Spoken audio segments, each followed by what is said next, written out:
Summer షవర్స్లో బెంగళూరులో బృందావనంలో స్వామి చెప్పారు, భగవద్గీత శ్లోకాలు రోజుకు ఒక్కటి చొప్పున గనక చదివినట్లయితే 4 సంవత్సరాలు దాటగానే మీ అందరికీ భగవద్గీత నోటికి వస్తుంది.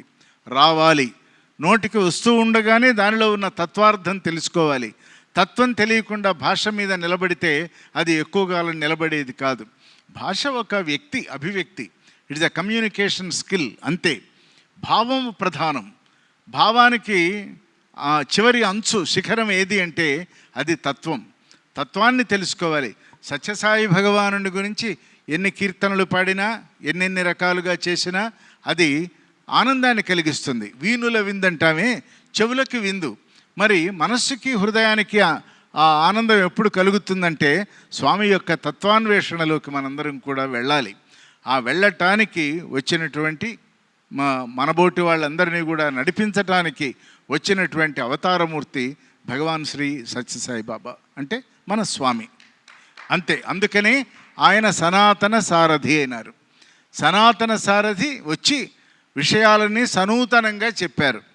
సనాతనం అంటే చిన్న నీటి చలమ కాదు, నదీ ప్రవాహం. అది వేగంతో, ఆవేగంతో, ఆదృతితో పరిగెత్తుతుంది.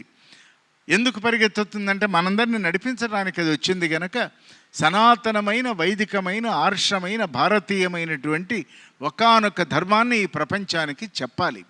ప్రపంచం మొత్తానికి చెప్పాలి. తెలుగుదేశానికో తెలుగునాట మాట్లాడుకునే మాటలు మాత్రమే కావివి. అందుకనే సత్యసాయి అవతారము గురుస్థానాన్ని దాటి వెళ్ళింది.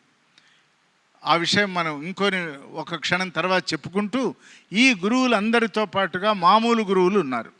మరి ఈ మామూలు గురువులంటూ ఎవరు వాళ్ళు అంటే, మేము గురువులము అనుకునేటువంటి వాళ్ళందరూ మామూలు గురువులే. వాళ్ళు అనుకుంటారు, నేను కూడా గురువుని అనుకుంటారు. వాళ్ళని గురుస్థానీయులు అంటారు. గురుస్థానం వైపు ఎగబాకుతున్న వారు మాత్రమే తప్ప వారు గురువులు కారు. ఆ గురువు అంటే అజ్ఞానాన్ని పోగొట్టాలి. ఎవరు పోగొట్టగలరు? చీకటిని ఎవరు పోగొట్టగలరు? వెలుగు మాత్రమే. వెలుగు వంటి మహత్తర శక్తిని కాసేపు ఆపగలిగింది ఎవరు? మళ్ళీ చీకటే. మళ్ళీ ఈ రెండు భిన్నంగా ఉన్నాయా? చీకటి గర్భంలో వెలుగు దాగి ఉంది, వెలుగు గర్భంలో చీకటి దాగి ఉంది. సంపూర్ణమైన అర్ధనారీశ్వర తత్వానికి అస్పష్టతలో నుంచి స్పష్టత రావాలి, అవిద్యలో నుంచి విద్య రావాలి, అనాచారంలో నుంచి ఆచారం పుట్టాలి, నిశ్శబ్దంలో నుంచి శబ్దం పుట్టాలి. నిశ్శబ్దంలో ఇదంతా హాల్ అంతా నిశ్శబ్దంగా ఉంది. చిన్న గుండు సూది పైనుంచి మనం గనక కింద నేల మీద వదిలితే శబ్దం పుడుతుంది. అంతా శబ్దం ఉంది, గుండు సూది కాదు, గుండ్రాయి వేసినా ఇక్కడ ఆ శబ్దం వినపడదు. కాబట్టి శబ్దంలో నుంచి నిశ్శబ్దం, నిశ్శబ్దంలో నుంచి శబ్దం, ఇవి అవిభాజ్యంగా, ఇండివిజబుల్గా ఆ రెండు కూడా ఒకదానితో ఒకటి ఇంటగ్రేట్ అయి ఉన్నాయి, కలిసి ఉన్నాయి అని కారణగురువు మనకి చెప్తాడు. ఈ కారణగురువు తర్వాత మధ్యలో సద్గురువు ఉన్నాడు ఒక ఆయన. సద్గురువు అనగానే మనకి వేరే వేరే ఆలోచనలు వస్తాయి. అవి టైటిల్స్ మనం పెట్టుకునేది. సద్గురువు అంటే సత్తను గురించి బోధించేవాడే సద్గురువు. స్వామి ఉపన్యాసాలు, స్వామి తొలినాళ్లలో వారి బాల్యం నుంచి మధ్య వయస్సు వచ్చి సుమారుగా ఒక 40 ఏళ్ళు వచ్చేదాకా స్వామి చెప్పినటువంటిది మొత్తం కూడా ఆత్మారామమే. చిన్న వయస్సులో పెద్ద విషయాలు చెప్పారు స్వామి.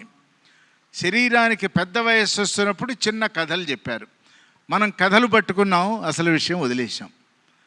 ఆత్మారామం చదవండి. ఎప్పుడైనా ఒక మన ఉక్కు నగరం సమితిలో అధ్యయనం కనుక చేయాలి అంటే అవి ఇవి కాదు, ముందు ఆత్మారామం మొదలు పెట్టండి. కనీసం 3 సంవత్సరాలు పడుతుంది అర్థం చేసుకోవటానికి. అది చెప్పినప్పుడు స్వామి వయస్సు చిన్నది, చిన్న కథలు చెప్పినప్పుడు స్వామి వయస్సు పెద్దది. కాబట్టి మనం దేనిని పట్టుకోవాలి? ఆత్మవిచారం, సనాతన బోధ పట్టుకోవాలి గనక అటువంటి బోధ చేశారు కనుక నిజమైన సద్గురువు ఎవరంటే సత్యసాయి భగవానుడే సద్గురువు, రమణ మహర్షి సద్గురువు. వాళ్ళు ఆత్మవిచారంలోకి వెళ్ళండి. ఈ దేహం ఉండదు, ఈ మనస్సు ఉండదు, ఇట్లా ఉన్న ఈ ఇంద్రియాలు రోజున ఆగిపోతాయి, వాటి పనులు చెవులు వినపడవు, కళ్ళు కనపడవు, కాళ్ళు కీళ్ళు కళ్ళు బాగుండంగానే అన్ని పనులు చేసుకోండి. ఆ అన్ని పనులతో పాటు పరమాత్మ ఉన్నాడని గ్రహించండి, పరమాత్మకై వెతక్కండి, ఉన్నదంతా పరబ్రహ్మతత్వమే అని గట్టిగా చెప్పి ఉన్నదంతా ఆత్మే. ఈ ఆత్మ సూర్యుడి నుంచి సూర్యకిరణాలు ఎట్లా వచ్చినాయో, చంద్రుడి నుంచి చంద్రకిరణాలు అంటే సుషుమ్నా కిరణాలు ఎలా వచ్చినాయో, అలాగే మీరందరూ కూడా పరమాత్మ నుంచి వచ్చినటువంటి అంశలే. మమైవాంశో అన్నాడు భగవద్గీతలో కృష్ణ పరమాత్మ. నా అంశలే అన్నాం. నా అంశ అంటే మనం ముందు అసలు మూలమే తెలియదే, అంశ ఎట్లా తెలుస్తుంది? కాబట్టి స్వామి అన్నాడు తద్భిన్నమేమీ కాదు అన్నారు. నేను సచ్చిదానందుండి అన్నారు. ఆ పద్యాల నిండా స్వామి తనను తాను ఆవిష్కరించుకున్నారు. ఆ పద్య వాంగ్మయాన్ని గనక చదివితే స్వామి తన గురించి ఎలా చెప్పారో, ఎలా రివీల్ చేశారో, ఈవేళ నా ముందు కూర్చున్న యువతరం అంతా కూడా స్వామి పద్యాలలో భజనలతో పాటు స్వామి పద్యం ఒక్కటి పాడండి, నేర్చుకోండి. అది ఒక్కొక్క తత్వం ఒక్కొక్క వైపు మనకు తెలియదు. ఆ రామచంద్రుడే అని ఒక పద్యం, ఇట్లా 678 పద్యాలు ఉన్నాయి. భజనతో పాటు ఒక ఇది గనక చదివినట్లయితే స్వామి యొక్క గురుతత్వం, ఆ బోధ ఎలా చేశారు. అంతరంగము కన్నా అధ్యాపకుడు లేడు, అరయ కాలమే మీకు పరమ గురువు, గ్రంథరాజమగును ప్రత్యక్షలోకమే ఎవడు స్నేహితుండు ఈశ్వరుండే. ఇటువంటి పదాలు. దేహము పాంచభౌతికము కూలక తప్పదెప్పుడున్, దేహి నిరామయుండు గణుతింపగా దేహియే దేవదేవుడవు. ఈ పదాలని ఎవరు చెప్పారు? ఎవరు చెప్పలేదే. వ్యాసుల వారి తర్వాత సాహిత్య సృష్టి చేసింది స్వామి. ఏదో వాహినులు బాగా రాశారని మనం ఎలా చెప్పగలం? చదవాలి. చదివితే సందేహాలు పుట్టలు పుట్టుకొస్తాయి. వాటన్నింటికీ ఒక వ్యక్తి చేత, పండితుడైన వాడి, అంటే పండితుడు అంటే బాగా చదువుకున్నవాడని కాదు, హృదయం పండినవాడు మాత్రమే పండితుడు.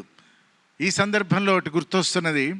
ఒక ఆయన వచ్చి నాకు పిహెచ్డి వచ్చింది స్వామి, ఈవేళే లెటర్ వచ్చింది నాకు, పిహెచ్డి అంటే ఏమిటి అన్నారు. అంటే ఆయన అన్నాడు డాక్టర్ ఆఫ్ ఫిలాసఫీ అన్నాడు. డాక్టర్ ఏమిటి, ఫిలాసఫీ ఏంటి? డాక్టర్ ఏమో వైద్యుడు, ఫిలాసఫీ ఏమో వేదాంతం, ఈ రెండింటికి ఎక్కడ పొంతన సంబంధం లేదే అన్నారు. ఆయనకి తికమక పడిపోయినాడు. పిహెచ్డి వచ్చింది కానీ ఈ విచారణ చేయలే. అప్పుడు స్వామి అన్నారు, ప్యూర్ హార్ట్ ఈజ్ డివైన్. నీ హృదయం ఎప్పుడు ప్యూర్ అవుతుందో అప్పుడు అదే నిజమైన పిహెచ్డి, అది మాత్రమే పిహెచ్డి. అలాగే ఐఐటి కుర్రవాడు వచ్చాడు, ఖరగ్పూర్, నాకు బాగా తెలిసిన అబ్బాయి, పేరు చెప్పను. ఐఐటి ఏమిరా, ఏం కంప్లీట్ చేసినావు అన్నారు స్వామి. ఐఐటి స్వామి అన్నాడు. ఐఐటి అంటే ఏంటి అన్నారు. ఇండియన్ ఇన్స్టిట్యూట్ ఆఫ్ టెక్నాలజీ ఇట్లా చెప్పాడు. అంతేనా? అంతకు మించి ఏం చెప్పలేదు? అక్కడి దాకా వెళ్ళావు, ఇది నేర్చుకోవటానికి ఖరగ్పూర్ దాకా వెళ్ళావా? ఐ అంటే ఇన్ఫర్మేషన్, రెండో ఐ అంటే ఇంప్లిమెంటేషన్, మూడోది ట్రాన్స్ఫర్మేషన్. ఇన్ఫర్మేషన్ ఉండాలి, ఇంప్లిమెంటేషన్ ఉండాలి. నా ఇంటి నిండా 2000 పుస్తకాలు ఉన్నాయంటే ఏం ప్రయోజనం? ఇంప్లిమెంట్ చెయ్యి, ఆచరణ చెయ్యి. ఎందుకు చేయాలి? ట్రాన్స్ఫర్మేషన్ కోసం చెయ్యి. మానవ జన్మ ఎత్తింది కూడా ట్రాన్స్ఫర్మేషన్ కోసమే. నేనైనా మీరైనా మనందరం కూడా నిన్న ఉన్నట్లయితే ప్రతి జీవి అలాగే ఉంటుంది. కానీ మనం అలా ఉండటానికి వీలు లేదు, అవకాశం లేదు. నిన్నటి కంటే ఇవాళ ఉదాత్తంగా ఉండాలి. ఇవాళ ఇది అయిపోయింది, రేపు ఇంతకంటే ఉదాత్తంగా ఉండాలి. అంటే ఏ క్షణానికి ఆ క్షణం మనని సెల్ఫ్ ఆడిట్ చేసుకుంటూ వెళ్ళాలని కారణ గురువుగా, సనాతన సారథిగా స్వామి ఈ ప్రపంచంలోకి వచ్చి 72 సంవత్సరాలు బోధ చేశారు. మామూలు 1-2 ఏళ్ళు కాదు. బోధ చేసి ఎలా చేశారు? మీరంతా చేయండి అనలేదు. ఆయన చేసి చూపించి మీరు కూడా చేయొచ్చు, మీరు కూడా దాంట్లో ఉండండి. ఏదో గ్రామసేవే రామసేవ, మనకు అవన్నీ కూడా పలుకుబళ్ళు అలవాటైపోయినాయి. అప్పుడు స్వామి ఆ మాట అన్నప్పుడు ఈ గ్రామానికి రాముడికి ఏమిటి సంబంధం అంటే, రాముడు అని కాదు, రాముడు అంటే జీవుడు, పరమాత్మ సేవ, భగవంతుని యొక్క సేవ. మరి చేస్తాం, ఎట్లా చేస్తాం? ఇదిగో నేను చూపిస్తున్నా పుట్టపర్తి, 60లో ఉన్న పుట్టపర్తికి 2011 నాటి పుట్టపర్తికి అన్న పోలికుందా? చెట్ల కింద పడుకున్న మేమే ఇవాళ ఏసీ రూముల్లో కూడా ఇంకా ఏదో కావాలని అడిగే స్టేజ్కి వచ్చాం. అంటే ఇన్ని సుఖాలు, ఇన్ని సంతోషాలు, ఇన్ని అనుకూలాలు ఇవన్నీ ఏర్పరిచింది ఎందుకంటే ఇన్ని ఇచ్చాడు భగవంతుడు మనకి. ఇన్ని ఇచ్చినా నేను మళ్ళీ ఈ ప్రపంచంలో ఇంకోటి వస్తుపరమైన విషయంలోకి వెళుతున్నాను, కానీ సమయాన్ని నేను కాపాడుకుంటూ ఆ సమయంలో భగవంతుని యొక్క విచారణ, చింతన. చూడండి, మన దేహం ఉంది, దేహానికి చితి తప్పదు కదా. ఎవరైనా ఇక్కడే ఉండేవాళ్ళం ఏం కాదు. చితి తప్పనిది కాబట్టి అనివార్యమైంది. రెండవది చింత. రోజు ఏదో కారణంగా దుఃఖపడటం మనిషికి ఒక అలవాటు అయిపోయింది. ఏదో ఒకటి, అది కూడా ఏంటంటే ఏది లేదో, ఏది పొందలేడో, ఏది తనకు అక్కరలేదో అది కావాలనుకొని చింతపడుతూ ఉంటాడు. చితి చింత వీటిని దాటి చింతన అద్భుతమైనటువంటిది. పరమాత్మ గాథలు తచ్చింతనం తత్కథనం. పరమాత్మను గురించిన చింతన చేయాలి, విచారణ చేయాలి. భాగవతం, రామాయణం, భగవద్గీత ఎన్నున్నాయి మన గ్రంథాలు, ఎన్నెన్ని మార్గాలు చెప్పబడ్డాయి. వీటన్నింటినీ కూడా అర్థం చేసుకొని ఒక వాంగ్మయ స్వరూపాన్ని మనం అవగాహన చేసుకొని మన భాషా సంపత్తిని పెంచుకొని భగవంతుని కైవారం చేసినా, కైంకర్యం చేసినా, భగవత్ సేవలో మన జీవితాలు మనం గడుపుకునే ప్రయత్నం చేసినా, ఏం చేసినా అది మనలో ఉన్నటువంటి నెగటివిటీ పోగొట్టేట్లుగా ఉండాలి. అదే గురు శబ్దానికి అర్థం. అదే అజ్ఞానమన్నా, అవిద్యన్నా, చీకటన్నా, తిమిరమన్నా అన్నీ ఒకటే. కాబట్టి ఎవరు పోగొట్టగలరు అంటే దానికి ఒక చిన్న ఉదాహరణ బహుశా బాల వికాస్ గురువులకు తెలిసి ఉంటుంది. ఓ గ్లాస్ ఉంది, ఆ గ్లాసులో మాలిన్యం ఉంది, చాలా చెడిపోయి ఏదో కనపడే మరకలుగా ఉంది. దీన్ని ఎలా పోగొట్టాలంటే మామూలు తెలివిగలవాడేమంటే ఏముందండి దాని పెద్ద ఆలోచన, ఆ నీళ్లు పారబోసి కడిగేసేస్తే అయిపోతుంది కదా అని. పారబోస్తే కడిగితే పోయేది ఆ మరక కాదు. అందుకని స్వామి ఏం చేశారంటే నిశ్చలమైన భక్తి అనేటువంటి ఒక ట్యాంక్ మీ దగ్గర పెట్టుకోండి. ఆ ట్యాంకులో మీ హృదయంలో భగవన్నామం చేత అమృతాన్ని నింపండి. అంటే మంచి నీళ్లు పోయండి. ఈ గ్లాసుని ఆ ట్యాప్ కింద పెట్టండి. ఆ ట్యాప్ విప్పండి. విప్పితే పైనుంచి మంచినీళ్ళు పడుతున్నప్పుడు లోపల ఉన్న డిస్ప్లేస్మెంట్ థియరీ అనమాట. లోపల ఈ మంచినీళ్ళు పడుతున్నప్పుడు లోపల ఉన్న చెడ్డ నీళ్లు వాటంతలో బయటికి పోతాయి. తర్వాత గ్లాసు నిండా మంచినీళ్ళే మిగులుతాయి. ట్యాప్ కట్టేయండి అన్నారు. ఇది నేర్చుకోవాల్సింది. అంటే మన లోపల మన తలపులు అన్నింటా దాగినటువంటి ఆ నెగటివిటీస్ అన్నింటినీ కనుక మనం పోగొట్టుకోగలిగితే అది స్వాధ్యాయం చేత, సత్సంగం చేత, సత్సాంగత్యం చేత, సదాచారం చేత, సమ్యక్ సంకీర్తన చేత మన దేహాన్ని, మన మనస్సుని శుభ్రపరుచుకుంటూ ఉంటే హృదయం ఒకటి ఉన్నది అనేది బయటకు వచ్చినప్పుడు ఈ ప్రపంచాన్ని మనం మనస్సుతో చూస్తే స్పర్ధ, డివిజన్. హృదయంతో చూస్తే అది విజన్, మనస్సుతో చూస్తే అది కన్ఫ్యూషన్, హృదయం చూస్తే అది ఫ్యూజన్. కాబట్టి డివిజన్, విజన్, ఫ్యూజన్, కన్ఫ్యూజన్ వీటన్నింటినీ కూడా నిరంతరము అధ్యయనం చేయాలి. మనం ఐఐటి కావాలి, ఏదో గ్రూప్ 1 కావాలి, డాక్టర్ కావాలి, ఇంజనీర్ కావాలి, అన్నీ చదువుతున్నాం. కానీ మనలో ఉన్నటువంటి మాధవత్వాన్ని తెలుసుకోవాలి అంటే మనకంటే ముందొచ్చిన మానవులంతా ఎలా మాధవులైనారో, ఒక రాజకుమారుడిగా వచ్చినటువంటి రాముడు ఒక యుగాన్ని ఎలా శాసించాడో, రామో విగ్రహవాన్ ధర్మ ఎలా అయినాడో, అలాగే ఒక్క కృష్ణుడు ఎక్కడో చెరసాలలో పుట్టి రణరంగం అయిపోయిన తర్వాత ఒక అడవిలో తన దేహాన్ని వదిలిపెట్టాడే. మరి దాని నుంచి మనం ఏం నేర్చుకోవాలంటే ఎక్కడ పుట్టినా ఎక్కడ గిట్టినా నడిమి కాలమే జీవితం. పుట్టుకకి మరణానికి మధ్య ఉన్న ఈ కాలాన్ని ప్రతి క్షణము కూడా హ్యూమనైజ్ చేయాలి. హ్యూమనైజ్ చేసిన దానిని డివినైజ్ చేయాలి. డివినైజ్ చేసిన దాన్ని స్పిరిచువల్ చేయాలి. ఆది భౌతిక ఆధ్యాత్మికమైనటువంటి స్థాయిలో మనం జీవితాన్ని పునః నిర్మాణం చేసుకుంటూ ఉండాలి.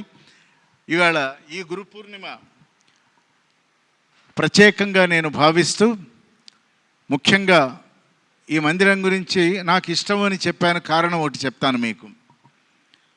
ఒకానొక సమయంలో ఆంధ్రదేశంలో 2 స్పీకర్లే తిరిగేవాళ్ళు. ఎవరు? అనిల్ కుమార్ గారు, సరే మేము తిరిగేవాళ్ళం. ఒక ఆలోచన చేశాం, మన తర్వాత ఎవరు అని ఒక ఆలోచన చేశాం. మాకు అంతు పట్ల అనిల్ కుమార్ గారు ఏమన్నాడంటే నాతో, నేను అన్నగారిని పిలుస్తాను, ఇది మనకెందుకు, మన ఊపిరినంతకాలం మనం మాట్లాడేద్దాం, అయిపోతుంది అన్నాడు. నేను అంగీకరించలేదు. ఇది పుట్టపర్తిలో జరిగింది. మేమిద్దరం వాకింగ్కి వెళ్ళినప్పుడు మనం ఉండగానే, బతికుండగానే చాలామంది స్పీకర్స్ని మనం తయారు చేయాలి. అది స్వామి మిషన్ ఏదైతే ఉందో, స్వామి యొక్క ఈ వైభవంలో మన తర్వాత తరాలు ముందుకొచ్చి మాట్లాడాలి. ఎలా మాట్లాడాలి? మాట్లాడకపోతే ఎవరు? ఇవాళ పుస్తకం చదివే రోజులు పోయాయంటున్నారు. అంత బుకిష్ నాలెడ్జ్ పోయి లుకిష్ నాలెడ్జ్ వచ్చే చూడటమే అంతే.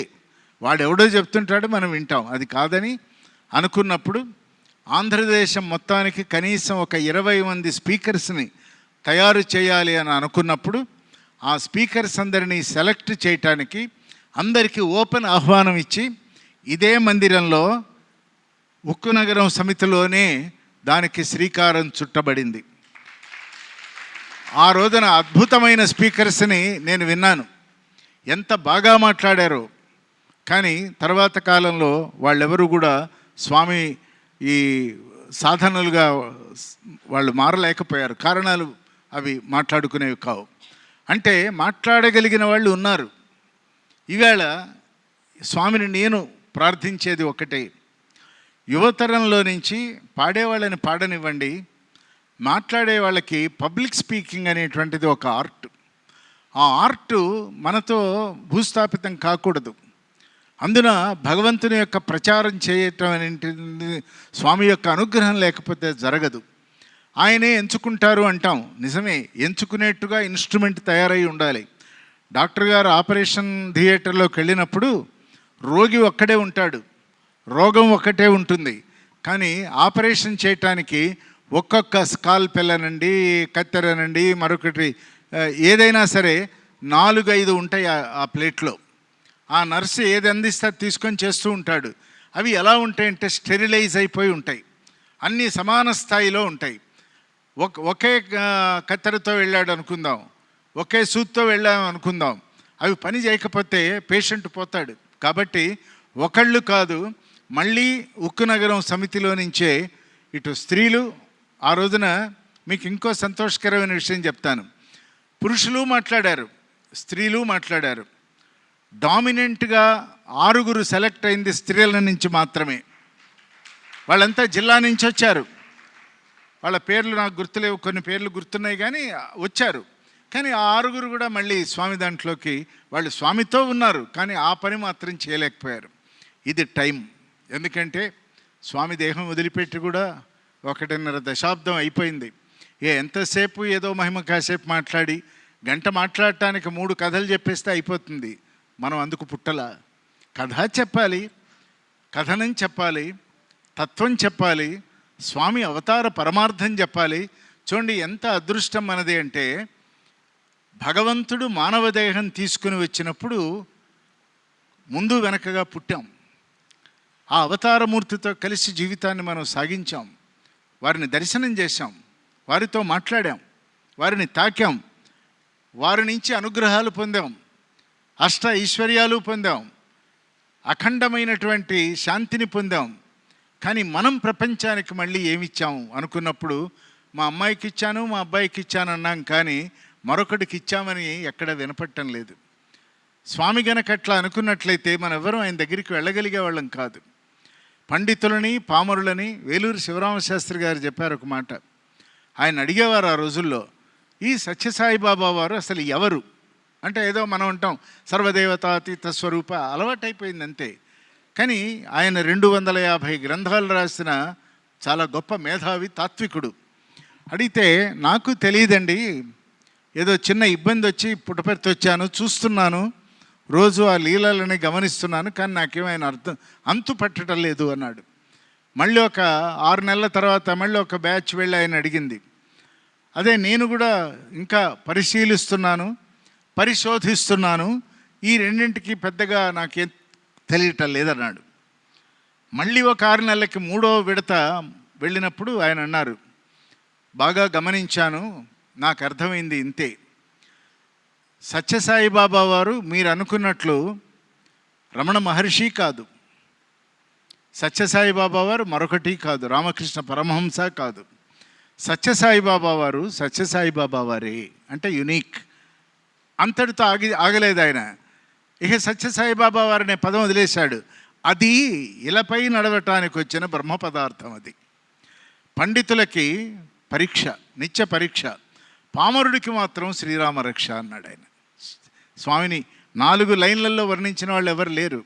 అంటే అనేక గ్రంథాలు చదివినా స్వామిని పట్టుకోలేం, అర్థం కారు ఆయన. కస్తూరి గారి విషయం కూడా ఒకటి చెప్పి నేను టైం ప్రకారం మాట్లాడతాను. ఆ రోజుల్లో చాలా తక్కువ మంది, రోజుకో 50 మంది దర్శనానికి 100 మంది వచ్చే రోజుల్లో కస్తూరి గారు రోజు సాయంకాలం పూట 3:30-4 గంటలకి స్వామిని దర్శనం చేసుకొని కిందకు వచ్చేవారు. ఓ రోజున ఈ కస్తూరి గారు భోజనం చేసి పడుకుంటే ఓ భక్తుడు వెళ్ళి, మీరు రోజు స్వామితో మాట్లాడతారు, రోజు స్వామి దగ్గర ఉంటారు, స్వామి గురించి ఇంకా తెలుసుకోవాలి అంటే మాకెవరు చెప్పేవాళ్ళు లేరు, ఎక్కడ దొరుకుతారో పుస్తకం కనుక ఇస్తే చదువుకుంటాము, నేర్చుకొని తెలుసుకుంటామన్నారు. అంటే ఇంకా స్వామి మీద పుస్తకాలు ఏం రాయలే, ఎవరు రాయలే అన్నాడు ఆయన. సరే అతను పుస్తకం లేదన్నాడు కనుక ఆయన వెళ్ళిపోయినాడు. ఆ రోజు సాయంకాలం 3 గంటలకో 3:30కో మెట్లెక్కి వెళితే స్వామి తలుపు తీస్తూనే, ఏం కస్తూరి వేళ ఎంతమంది విజిటర్స్ వచ్చారు నీ దగ్గరికి అన్నారు. స్వామి ఏదో రోజు వస్తూనే ఉంటారు, ఏదో వస్తుంటారు, ఏదో సమాధానం ఇచ్చి పంపుతాను. ఇవాళ వచ్చాడే, అతను ఏమడిగినాడు అన్నారు. అడిగితే ఈయన ఆలోచించాడు, అది పెద్ద పట్టించుకోలేదన్నమాట. ఎప్పుడైతే స్వామి గట్టిగా అడిగారో, స్వామి ఒక అతను వచ్చాడు, స్వామి గురించి తెలుసుకోవటానికి ఒక పుస్తకం ఏదన్నా ఉంటే ఇవ్వండి అని అడిగాడు. అంటే నువ్వేమన్నావు అంటే పుస్తకమే లేదు అన్నాను. అదే నువ్వు చెప్పవలసింది, మా స్వామి పుస్తకాలలో దొరకడయ్యా అని చెప్పాలి కదా. జీవితం జీవిస్తే తప్ప మీకు అర్థం కాదు, బంగారం కొలిమిలో పడితే తప్ప అది నిగ్గు తేలదు. అట్లాగే జీవితంలో అన్ని పరీక్షలు పాస్ అయితే కానీ స్వామి తెలియరని చెప్పొద్దా అని ఎవరికి చెప్పారు? కస్తూరి గారికి చెప్పారు. అంటే మనం చాలా తెలుసు అనుకుంటాం, స్వామితో మాట్లాడుతున్నప్పుడు మనకు అర్థమవుతుంది అది ఒక విరాట్ స్వరూపం.